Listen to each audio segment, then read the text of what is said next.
Yeah, well, thank you for that introduction and welcome everyone to this meetup. As was described, we're going to go through the SAFE assessments, how we apply them, and some of the techniques we use to facilitate and analyze the data. I put a few topics together here with Jorgen's help. We'll start by talking about how SAFE approaches measurement, the model that we use for measurement, how the assessments fit into that in terms of measuring competency, the techniques that we've seen to be most effective in terms of facilitating them, and where during the SAFE implementation it makes most sense to run the assessments. And then, of course, how do we use that data to identify potential opportunities for improvement? We're going to conclude with some interesting research that Jorgen shared with me recently based on the business agility assessment, and then I'll hand it over for Jorgen to do a demo to show some of the things that I've mentioned in action. So let's get started. And some of you may know and be familiar with the approach that SAFE takes to measurement. But in case everyone isn't, I just want to take a few moments to describe what that looks like. We know that the goal of SAFE is business agility.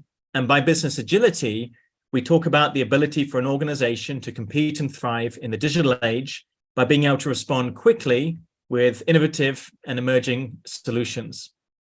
But what we also know is that this is a journey that organizations are on. And if they're going to successfully achieve this goal, what they need to be able to do is measure along the way and use that data to make informed decisions to steer the transformation successfully. Many organizations that we talk to really struggle to understand what it is they should measure. And what that leads to eventually is the inability to really be able to quantify the improvements to ways of working and really understand the next steps they need to take on their journey towards business agility. So to try and support this and help organizations measure successfully, about a year and a half ago, we started to invest in thinking about what would a measurement model look like in terms of measuring the progress towards business agility. And you can see that on the slide here. We started by asking ourselves, what are the key steps that any organization needs to put in place to change their operating model to one that is more responsive? And you can see that by the steps in the value stream here. They need to be able to go quickly from sensing a new opportunity to delivering that opportunity to the market. And once we understood the steps that an organization needed to take, the answer to the question as to what they should measure became more obvious. There were three key measurement domains, as we call them, that were pertinent to being measured. The first is flow. How efficient and effective are we at delivering value through these steps? The second is competency. That's what we're going to talk about today. How proficient are we in the lean agile ways of working? Are we supporting our employees in developing the skills necessary to achieve business agility? And the third one is outcomes. Are we meeting the outcomes of our business stakeholders and customers?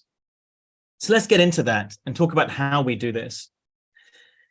So within SAFE, we measure competency using the SAFE assessments, and we do this at two levels. We have the business agility assessment, which I'll show you shortly, that really assesses competency at a more strategic level.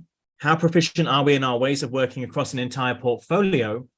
And then we have the 7 core competency assessments. And those really allow us to dig much deeper to get the fidelity that we need to then work out what are the next steps we need to take in terms of improvements. Let me share now a little bit around how we're seeing these used within SAFE implementations. And what I like to do is put up the implementation roadmap, as you can see on the slide here, and just give some of the examples of the scenarios where we're starting to see this being applied. These are not meant to be exhaustive examples by any means, but they're certainly some of the more common ones that I start to see in the field. So, of course, as I mentioned previously, the starting point and one of the most common applications of the assessments is using that business agility assessment right at the beginning of the journey. We're finding that that's creating the urgency and understanding of where the organization is starting from. It also creates wonderful input for the organization starting to develop their implementation plan. Perhaps they're finding that they've got real challenges around built-in quality, or perhaps they've got real challenges around understanding the needs of the customer, or executing on their portfolio strategy. All that information is going to feed in to how they approach the SAFE implementation. Time and time again, we remind customers that SAFE can be used for many different reasons. Perhaps you've got challenges with satisfying customers. Perhaps you've got challenges with time to market. Understanding what those challenges are is important then to help you quantify the impact further down the road. Certainly, we never want to implement SAFE for the sake of doing SAFE. So let me just finish now in my final section with some really exciting research that Jorgen shared with me fairly recently around the business agility assessment. So just remember that business agility assessment is the assessment that gives you the broad overview across all 7 core competencies in terms of how is the portfolio performing. It's our most widely used assessment, and time again, we're seeing organizations running this assessment on a cadence. So we're starting to gather really good data and get a better understanding of what it means to measure and attain high levels of business performance. So what you're looking at on this slide here is an impact matrix taken from Comparative Agility. And on that impact matrix, we've got all the points from a collection of organizations that have taken the business agility assessment. Now, the matrix has 2 dimensions, of course. On the y-axis, we have cohesion. This talks about the level of agreement that we have across those who are assessing. The higher the level of cohesion, the higher the level of agreement of the data points within inside a particular assessment for an organization. And of course, the x-axis represents performance. How well are they performing? How high are those scores within the business agility assessment? And what that leads you to realize that in the top right quadrant, we have what we might call the high performing organizations. These are those that have high levels of cohesion, where there's an agreed understanding of how they're performing, and high levels of performance. They are simply scoring high when they assess across the business agility assessment. Once we had that data set, Jorgen's team were able to then ask the question, well, what makes these particular organizations unique? What are some of the common attributes when we start to analyze high performance? And what we found was that there were 6 questions, and you can see them on the slide here, 6 statements that again and again, when subjected to different methods of analysis, showed a strong correlation in terms of assessment statements that were scoring highly again and again for these organizations that were attaining levels of high performance. When you go to Comparative Agility and you log in, it's free. You don't have to pay anything to get going. And as you see here, all the safe capabilities, all the capacities are right here, and you can use them at your leisure. So that shouldn't cost you anything, and I think it's a great benefit to the whole community. But let's go into some other ways that we can actually use this. So what I'm going to do is go straight to one business agility report, kind of tell you sort of the high level view of that, and then go into some of the details and especially the growth recommendations that we were talking about. I thought those could be really useful.